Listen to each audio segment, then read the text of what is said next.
Hello दोस्तों, स्वागत है आपका हमारे यूट्यूब चैनल मरीन वर्ल्ड में। दोस्तों, आज की इस वीडियो में मैं आप लोगों को बताऊंगा नॉर्वे देश के बारे में रोचक तथ्य और अन्य जानकारी आप लोगों को दूंगा इस देश के बारे में। दोस्तों, वीडियो में आगे बढ़ने से पहले मैं आपसे रिक्वेस्ट करना चाहूँगा कि अगर आपने अभी तक इस चैनल को सब्सक्राइब नहीं किया है तो इसे ज़रूर सब्सक्राइब कर लीजिएगा और अगर वीडियो अच्छा लगे तो इसे शेयर ज़रूर कीजिएगा। तो चलिए दोस्तों, इस वीडियो को स्टार्ट करते हैं। दोस्तों, नॉर्वे देश के बारे में रोचक तथ्य का ये सेकंड वीडियो है। इसका फर्स्ट पार्ट मैं ऑलरेडी अपलोड कर चुका हूँ, जिसका लिंक इस वीडियो के डिस्क्रिप्शन बॉक्स में है, आप वहाँ जाकर उसे देख सकते हैं। तो चलिए दोस्तों, इस वीडियो को स्टार्ट करते हैं। नॉर्वे का राष्ट्रीय पशु एल्क है। यह दुनिया में हिरन परिवार की सबसे बड़ी प्रजातियों में से एक है। नॉर्वे की मुख्य भूमि और उत्तरी ध्रुव के बीच स्थित स्वालबार्ड में लोगों की आबादी से ज़्यादा भालुओं की संख्या है। एफएम रेडियो बंद करने वाला दुनिया का पहला देश नॉर्वे है। वर्ष 2017 से नॉर्वे में एफएम रेडियो बंद करके डिजिटल ऑडियो ब्रॉडकास्टिंग तकनीक का इस्तेमाल किया जा रहा है। नॉर्वे में अल्कोहल केवल सरकारी स्वामित्व की रिटेलर कंपनी विनोपोलेट की शॉप से ही खरीदी जा सकती है। नॉर्वे के हर शहर में केवल 2 विनोपोलेट हैं। ग्रामीण इलाकों में एक भी विनोपोलेट नहीं है। नॉर्वे में यदि आपके घर में टेलीविज़न है तो आपको $480.66 एनुअल लाइसेंस फ़ी देना होता है। नॉर्वे के लोग दुनिया के अन्य देशों के मुकाबले कहीं अधिक किताबें पढ़ते हैं। वे औसतन 500 क्रोन प्रति वर्ष पुस्तकों पर खर्च करते हैं। नॉर्वे में सालाना 2000 से अधिक पुस्तकें प्रकाशित होती हैं। जब भी नॉर्वे में कोई पुस्तक प्रकाशित होती है, सरकार उसकी 1000 कॉपीज़ खरीद लेती है और इसे देश के लाइब्रेरीज में वितरित कर देती है, ताकि लोगों को भुगतान किए बिना उन किताबों तक पहुंच हो सके। नॉर्वे की 30% आबादी उच्च शिक्षा प्राप्त है। नॉर्वे के यूनिवर्सिटीज़ और स्टेट यूनिवर्सिटीज़ के कॉलेजों में फॉरेन के स्टूडेंट्स से कोई एजुकेशन फ़ी नहीं लिया जाता है। नॉर्वे के बच्चे 6 साल की उम्र तक स्कूली शिक्षा प्रारंभ नहीं करते हैं। नॉर्वे में 12 साल या उससे कम उम्र के बच्चों को विज्ञापनों में दिखाना गैर कानूनी है। स्वीडन में भी यही नियम लागू होता है। शराब पीकर ड्राइविंग करने पर नॉर्वे में 30 दिन की जेल की सज़ा है।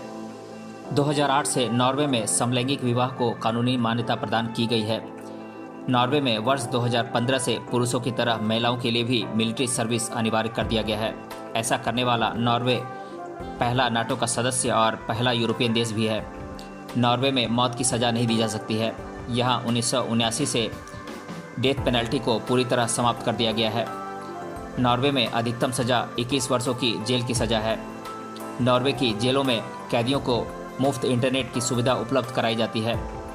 नॉर्वे की हेल्डेन जेल को दुनिया की सबसे दयालु जेल का दर्जा प्राप्त है। इस जेल में कैदियों को होटल जैसी सुविधाएं मिलती हैं। यहाँ कैदियों को video game, TV, music, record room, basketball court और जिम की सुविधाएं दी गई हैं। जेल का मकसद कैदियों को एक बेहतर इंसान बनाना है। कनाडा की तुलना में नॉर्वे में अंग्रेजी बोलने वाले लोग ज़्यादा हैं। कनाडा की आबादी का 76% हिस्सा अंग्रेजी बोलता है, जबकि नॉर्वे की आबादी के 86% लोग अंग्रेजी भाषा का इस्तेमाल करते हैं।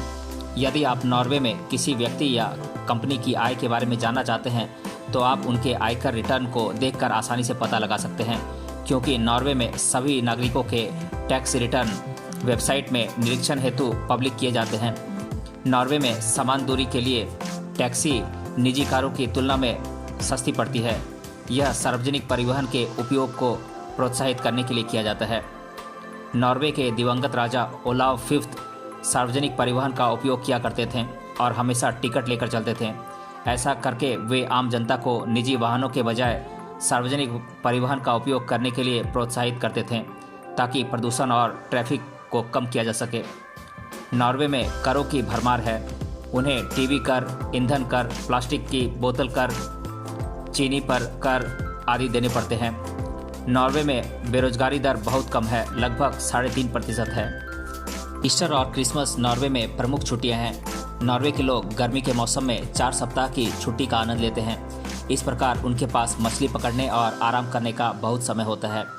नॉर्वे अपने ग्रैंडियोसा फ्रोजन पिज्ज़ा के लिए भी काफ़ी प्रसिद्ध है। यह नॉर्वे में सबसे ज़्यादा बिकने वाला पिज्ज़ा ब्रांड है और यह नॉर्वे की अनाधिकारिक राष्ट्रीय डिश भी है। कुछ अनुमानों के अनुसार नॉर्वे में हर साल ग्रैंडियोसा फ्रोजन पिज्ज़ा की 24 मिलियन यूनिट्स का उत्पादन किया जाता है। सैल्मन मछली से बने व्यंजन सैल्मन सुशी के लिए जापान दुनिया भर में जाना जाता है, लेकिन असल में सैल्मन सुशी की उत्पत्ति नॉर्वे में हुई थी और 80 के दशक में उसने जापानियों को इससे परिचित करवाया। नॉर्वे में 2011 से मक्खन का संकट यानी कि बटर क्राइसिस है। देश में 250 ग्राम की मक्खन की कीमत लगभग $50 है। एरोसोल स्प्रे का आविष्कार 1920 में नॉर्वे के एरिक रॉटहिम द्वारा किया गया था। चीज स्लाइसर का आविष्कार 1925 में नॉर्वे के थोर बोजकल कुंड द्वारा किया गया था। लंदन के ट्रैफलगर स्क्वायर में वर्ष 1946 से आधिकारिक क्रिसमस ट्री हर साल नॉर्वे से आता है। नॉर्वे का ट्रॉनहैम शहर यूरोप के पहले वायरलेस शहरों में से एक था। नॉर्वे ने किसी भी अन्य देश के मुकाबले शीतकालीन ओलंपिक में सबसे अधिक पदक जीते हैं। 1932 में पहला शीतकालीन ओलंपिक खेल आयोजित होने के बाद से अब तक नॉर्वे ने 368 पदक जीते हैं।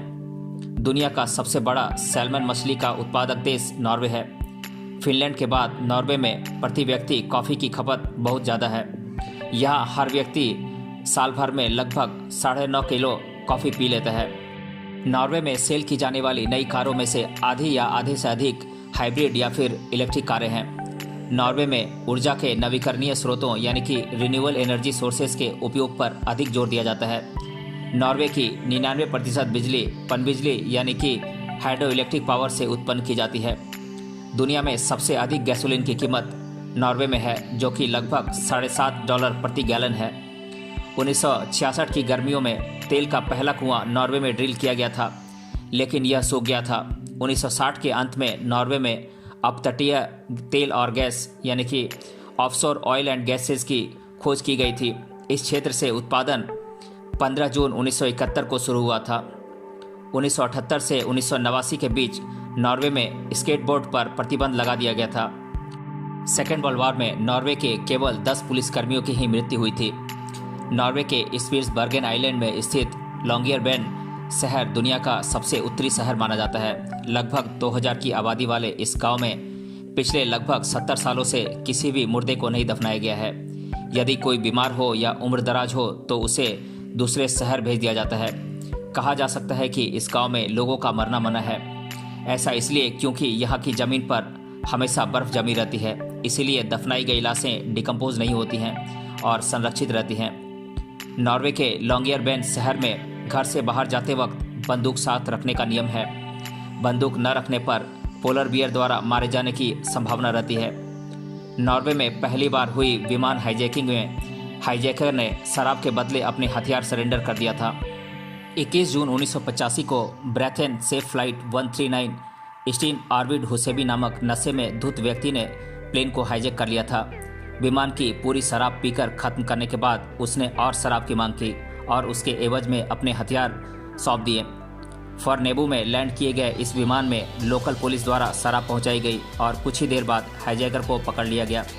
वर्ष 2008 में नॉर्वे में नील्स ओलाव नामक पेंगुइन को राजा हेराल्ड फिफ्थ के द्वारा नाइट की उपाधि से नवाजा गया था। यह पेंगुइन वर्ष 1972 से राजा हेराल्ड फिफ्थ के गार्ड का शुभंकर यानी कि मैस्कॉट था। पूर्व में भी समय समय पर इसे कई उपाधियों से नवाजा गया था। 1982 में इसे कॉर्पोरल, 1987 में सार्जेंट, 1993 में रेजिमेंटल सार्जेंट मेजर, 2001 में ऑनरेबल रेजिमेंटल सार्जेंट मेजर और 2005 में कर्नल इन चीफ की उपाधि से नवाजा गया था। तो दोस्तों, आज की इस वीडियो में हमने जाना नॉर्वे देश के बारे में रोचक तथ्य और अन्य जानकारी। अगर ये वीडियो आपको अच्छा लगा है तो अपने दोस्तों तक इसे ज़रूर शेयर करें और हमें कमेंट बॉक्स में कमेंट करके बताएं कि ये वीडियो आपको कैसा लगा। मिलते हैं अगले वीडियो में किसी अन्य टॉपिक के साथ। तब तक के लिए धन्यवाद।